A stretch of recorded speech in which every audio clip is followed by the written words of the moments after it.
আসসালামু আলাইকুম। সংবাদে আপনাদের সবাইকে স্বাগত জানাচ্ছি। আমি ফিরোজ তোহা। শুরুতেই আরবে কেবলস সংবাদ শিরোনাম জানিয়ে দিব সর্বশেষ গুরুত্বপূর্ণ আপডেট বাংলা সংবাদ। শুরুতেই জানিয়ে দিব কোটা আন্দোলনকারীদের হামলায় ছাত্রলীগ নেতা সাজেদুল গুলিবিদ্ধ। ঢাকা বিশ্ববিদ্যালয় কোটা আন্দোলনকারীদের সঙ্গে ছাত্রলীগের নেতাকর্মীদের দিনভর হামলা পাল্টা হামলা হয়েছে। এ সময় আন্দোলনকারীদের হামলায় সাজেদুল ইসলাম ফাহাদ নামের এক ছাত্রলীগ নেতা গুলিবিদ্ধ হয়। এরপর জানিয়ে দিব ছাত্রলীগ পুলিশ শিক্ষার্থীদের ত্রিমুখী সংঘর্ষে রণক্ষেত্র জাহাঙ্গীরনগর বিশ্ববিদ্যালয় এলাকা।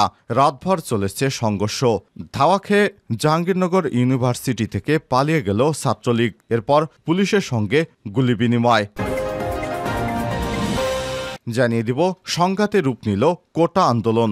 ঢাকা বিশ্ববিদ্যালয়ের ঢাবি ক্যাম্পাসে গতকাল সোমবার কোটা সংস্কারের দাবিতে আন্দোলনরত শিক্ষার্থীদের সঙ্গে দফায় দফায় সংঘর্ষ হয়েছে ছাত্রলীগের নেতাকর্মীদের।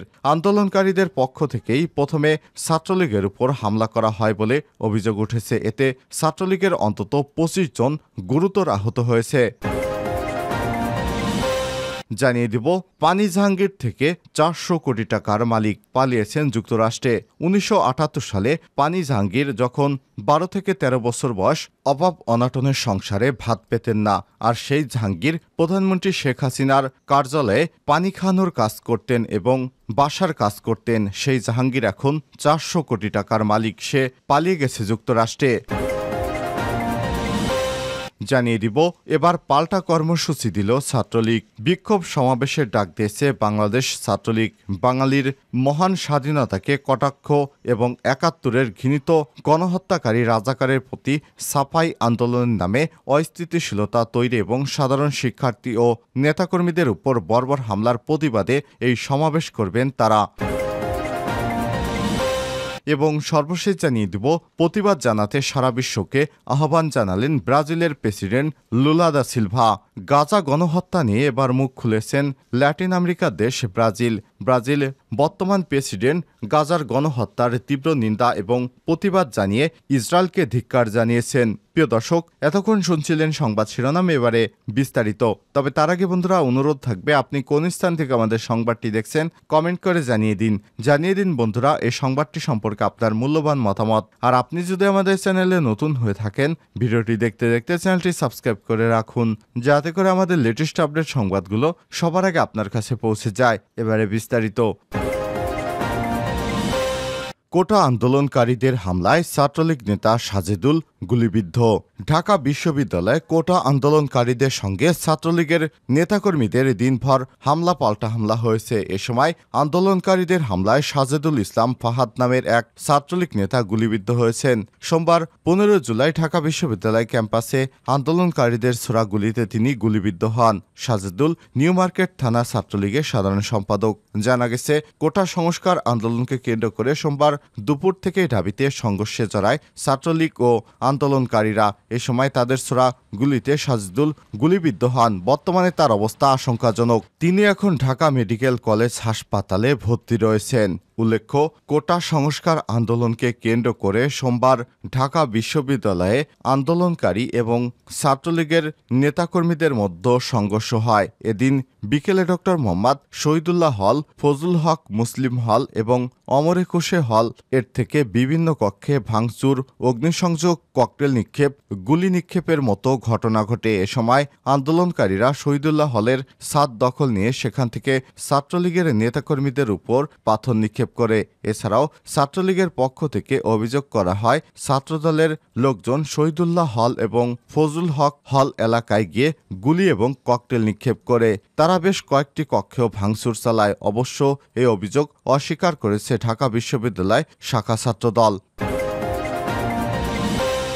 ছাত্রলীগ পুলিশ শিক্ষার্থীদের ত্রিমুখী সংঘর্ষে রণক্ষেত্র জাহাঙ্গীরনগর বিশ্ববিদ্যালয়। জাহাঙ্গীরনগর বিশ্ববিদ্যালয়ে ছাত্রলীগের হামলার ভয়ে উপাচার্যের বাসভবনের ভেতরে আশ্রয় নিয়েছেন কোটা আন্দোলন সংস্কার আন্দোলনকারীরা। পুলিশের উপস্থিতিতে সেখানে ঢুকে তাদের মারধর করে ছাত্রলীগের নেতাকর্মীরা। পরে বিভিন্ন হল থেকে হাজার হাজার শিক্ষার্থী বেরিয়ে এসে ছাত্রলীগ নেতাকর্মীদের ধাওয়া দেয়। এরপর শিক্ষার্থীরা পুলিশের উপরও চড়াও হলে সাধারণ শিক্ষার্থীদের ছত্রভঙ্গ করতে টিয়ারশেল, রাবার বুলেট নিক্ষেপ করে পুলিশ। এ সময় সংবাদ সংগ্রহের কাজে দায়িত্ব পালন করা বিশ্ববিদ্যালয়ের 4 সাংবাদিক গুলিবিদ্ধ হন। সোমবার 15 জুলাই রাত 1টার পর আন্দোলনকারী শিক্ষার্থীদের উপর হামলা চালায় ছাত্রলীগ। এতে বহিরাগত ছাত্রলীগের 1.5 শতাধিক নেতাকর্মী অংশ নেন। এ সময় বিশ্ববিদ্যালয় প্রশাসন সম্পূর্ণ নিষ্ক্রিয় ভূমিকা পালন করে বলে অভিযোগ উঠেছে। সোমবার রাত 12টার দিকে এই দুর্ঘটনা ঘটে। পুলিশ এলে ছাত্রলীগের নেতাকর্মীরা উপাচার্যের বাসভবনের প্রধান ফটক ছেড়ে রাস্তায় চলে যায়। পরে রাত 1:15টার দিকে পুলিশের উপস্থিতিতে বাসভবনের ভেতরে প্রবেশ করেন তারা। এ সময় বেশ কয়েকটি পেট্রোল বোমা ছুড়ে বাসভবনের প্রধান ফটকের লাইট সহ বিভিন্ন লাইট ভাঙচুর করে তারা। এরপর আন্দোলনকারীদের ব্যাপক মারধর করে ছাত্রলীগের নেতাকর্মীরা।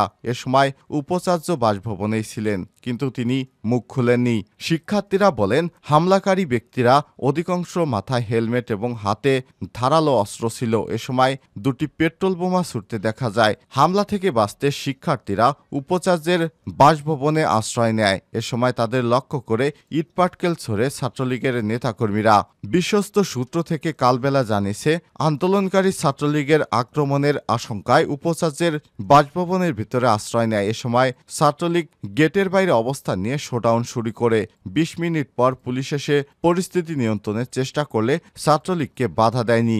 এক পর্যায়ে শাখা ছাত্রলীগের সভাপতি আখতারুজ্জামান সোহেল ফোন করে কারো সঙ্গে কথা বলেন। এরপর ভিতর থেকে গেট খুলে দেয়া হলে উপস্থিত শিক্ষার্থীদের উপর নারকীয় হামলা চালায় ছাত্রলীগের নেতাকর্মীরা। এ সময় পুলিশ সদস্যরা সম্পূর্ণ নিষ্ক্রিয় ভূমিকা পালন করে। পরে রাত 2:15টার দিকে বিশ্ববিদ্যালয়ের বিভিন্ন হল থেকে হাজার হাজার শিক্ষার্থী বিক্ষোভ মিছিল নিয়ে উপাচার্যের বাসভবনের দিকে আসেন। এ সময় ছাত্রলীগের নেতাকর্মীরা দৌড়ে পালিয়ে যায়। পরে সেখানে অবস্থানরত পুলিশের উপর চড়াও হয় বিক্ষুব্ধ শিক্ষার্থীরা। পরে তাদের ছত্রভঙ্গ করে দিতে কাঁদানে গ্যাস ছুড়ে পুলিশ। পরে শিক্ষার্থীরা ছত্রভঙ্গ হয়ে বিশ্ববিদ্যালয়ের চৌরঙ্গি এলাকায় অবস্থান নেয়। এ সময় ভোর 5টা পর্যন্ত শিক্ষার্থীদের সঙ্গে পুলিশের দফায় দফায় সংঘর্ষ হয়েছে। এর আগে সোমবার সন্ধ্যায় বৈষম্য বিরোধী ছাত্র আন্দোলনের ব্যানারে বিশ্ববিদ্যালয় কেন্দ্রীয় গ্রন্থাগারের সামনে থেকে শিক্ষার্থীরা মিছিল বের করেন। পরে বিদ্যালয়ের বটতলা এলাকায় তাদের উপর হামলা হয়। এতে 1.5 শতাধিক ছাত্রছাত্রী আহত হয়। পরে 8:30টার দিকে এ দুর্ঘটনা ঘটে। এর বিচার চেয়ে অবৈধ শিক্ষার্থীদের হল থেকে বিতাড়িত করতে উপাচার্যের বাসভবনের সামনে গিয়ে বিক্ষোভ করতে থাকেন আন্দোলনকারী শিক্ষার্থীরা। সংঘাতে রূপ নিল কোটা আন্দোলন, কোটা সংস্কার আন্দোলন। ঢাকা বিশ্ববিদ্যালয়ের ঢাবি ক্যাম্পাসে গতকাল কোটা সংস্কারের দাবিতে আন্দোলনরত শিক্ষার্থীদের সঙ্গে দফায় দফায় সংঘর্ষ হয়েছে ছাত্রলীগের। আন্দোলনকারীদের পক্ষ থেকে প্রথমে ছাত্রলীগের উপর হামলা হয়। এতে ছাত্রলীগের অন্তত 25 জন আহত হয়েছেন। তারা হাসপাতালে চিকিৎসাধীন। পরে কোটা সংস্কার আন্দোলনকারী এবং ছাত্রদলের নেতাকর্মীরা ঢাবি ডক্টর মোহাম্মদ শহীদুল্লাহ হল দখল নিয়ে হামলা চালায়। এক পর্যায়ে ছাত্রলীগের নেতাকর্মীরা সংগঠিত হলে ব্যাপক সংঘর্ষ হয়। দুই পক্ষের দফায় দফায় সংঘর্ষে ঢাবি এলাকা রণক্ষেত্রে পরিণত হয়। এই ঘটনায় অন্তত 220 জন আহত হয়েছে বলে খবর পাওয়া গেছে। আহতদের ঢাকা মেডিকেল কলেজ হাসপাতাল ঢামেকে ভর্তি করা হয়েছে। আশেপাশের চিকিৎসা কেন্দ্রগুলোতে নিয়ে চিকিৎসা চলছে। ঢাবি ছাড়াও বেশ কয়েকটি ক্যাম্পাসে সংঘর্ষের খবর পাওয়া গেছে। জাহাঙ্গীরনগর বিশ্ববিদ্যালয়ের জবি হামলা সংঘর্ষে আহত হয়েছে প্রায় 1.5 শতাধিক। সব মিলিয়ে এই ঘটনায় প্রায় 300 শিক্ষার্থী আহত হয়েছে। ঢামেক চিকিৎসা নিতে যাওয়া আহত আন্দোলনকারীদের উপর ছাত্রলীগ হামলা চালিয়েছে বলে অভিযোগ উঠেছে। যদিও সংগঠনটির পক্ষ থেকে এই অভিযোগ অস্বীকার করা হয়েছে। উল্টো ছাত্রলীগ দাবি করেছে তাদের কয়েকজন আহত হয়েছেন। আন্দোলনকারীদের হামলায় নিউ মার্কেট থানা ছাত্রলীগের সাধারণ সম্পাদক সাজেদুল হাসান ফাহাদ গুলিবিদ্ধ হয়ে গুরুতর অবস্থায় ঢামেকে ভর্তি হয়েছেন বলে জানা গেছে। এদিকে কোটা সংস্কার সহ প্রধানমন্ত্রীর বক্তব্য প্রত্যাহারের দাবিতে আজ মঙ্গলবার সারা দেশে শিক্ষা প্রতিষ্ঠানগুলোতে বিক্ষোভ মিছিল ও সমাবেশের ঘোষণা দিয়েছে আন্দোলনরত শিক্ষার্থীরা। গত রোববার মুক্তিযোদ্ধা কোটা বিরোধীদের সমালোচনায় প্রধানমন্ত্রীর দেয়া বক্তব্যকে অপমানজনক আখ্যা দিয়ে তা প্রত্যাখ্যান এবং জাতীয় সংসদে জরুরি অধিবেশন ডেকে সরকারি চাকরির সব গ্রেডে কোটার যৌক্তিক সংস্কার করে আইন প্রণয়নের এক দফা দাবিতে গতকাল দুপুরে সারা দেশে বিক্ষোভ মিছিল ও সমাবেশের আয়োজন করে আন্দোলনরত শিক্ষার্থীরা।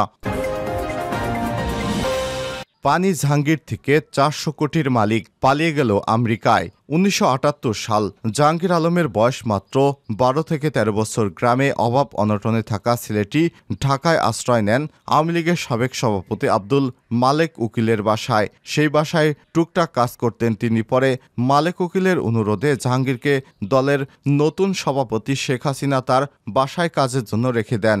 2009 সালে ক্ষমতায় এসে তাকে ব্যক্তিগত সহায়তাকারী হিসেবে নিয়োগ দেন শেখ হাসিনা। এরপর আঙুল ফুলে কলাগাছ বনে গেছে পিয়ন জাহাঙ্গীর, অর্থাৎ পানি সরবরাহকারী জাহাঙ্গীরের। এখন তিনি 400 কোটি টাকার মালিক। ধরপাকড়ের ভয়ে দিন দশেক আগে তিনি আমেরিকার ভার্জিনিয়া অঙ্গরাজ্যে পালিয়ে গেছেন।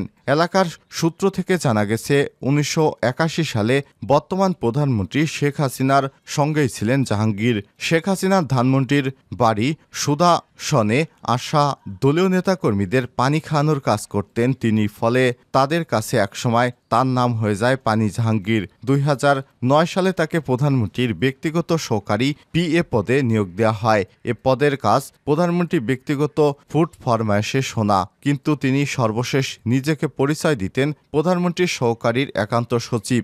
এমন কোনো দপ্তর নেই যেখানে তিনি তদবির করতেন না। এ তদবির বাণিজ্য করেই শত শত কোটি টাকার মালিক হয়েছেন জাহাঙ্গীর। তার এমন অনিয়ম, দুর্নীতি ও ভুয়া ক্ষমতার অপব্যবহার জানার পর তাকে 2019 সালে চাকরিচ্যুত করে প্রধানমন্ত্রীর কার্যালয়। তবুও তিনি প্রধানমন্ত্রীর APS পরিচয় দিয়ে নানা অনিয়ম করতেন। বিষয়টি নজরে এলে গত বছরের ডিসেম্বরে প্রধানমন্ত্রীর কার্যালয়ে এক বিশেষ বিজ্ঞপ্তিতে জাহাঙ্গীরের বিষয়ে সতর্ক করা হয়। তাতে বলা হয় তার সঙ্গে, অর্থাৎ প্রধানমন্ত্রী ও প্রধানমন্ত্রীর কার্যালয়ে সম্পর্ক নেই। সম্প্রতি দেশে সরকারি ঊর্ধ্বতন কর্মকর্তাদের একের পর এক দুর্নীতির তথ্য ফাঁস হওয়ার পর নিজেকে নিরাপদে রাখতে তিনি দেশ ছেড়ে পালিয়ে যান আমেরিকায়। বর্তমানে তিনি দেশটির ভার্জিনিয়া অঙ্গরাজ্যে অবস্থান করছেন। সেখানে তার স্ত্রী, সন্তান বসবাস করেন। তিনি আর দেশে ফিরবেন না বলে ধারণা করছে কেউ কেউ।